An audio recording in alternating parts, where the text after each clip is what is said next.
அனைவருக்கும் ஆன்மநேய அன்பு வணக்கம். சுத்தமாயாதரையும் அசுத்தமாயாதரையும் நமது ஆன்ம பிரகாசத்தை தெரிய ஒட்டாமல் மறைத்து கொண்டிருப்பது எது தெரியுமா?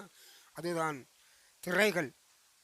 இந்த திரைகள் இரண்டு கூறுகளாக இருக்கிறது. மேல் பாகத்தில் சுத்தமாயாதிரையும் கீழ்ப்பாகத்தில் அசுத்தமாயாதிரைகளும் உள்ளது. சரி, இதை எப்படி அழித்து ஆன்ம பிரகாசத்தை காண்பது என்று பார்ப்போம்.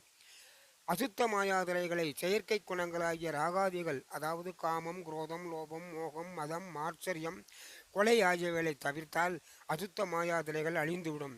இரண்டாவதாக, சுத்த மாயாதிரை என்றால் என்ன? கும்பாபிஷேகம் போன்ற நற்காரியங்கள் அனைத்தும் சுத்த மாயாதிரைகளாகும். இவைகளையெல்லாம் நீக்கி தீபத்தை ஏற்றி கடவுள் இருப்பதாக பாவித்து பழகினால் சுத்த மாயாதிரை நீங்கும்.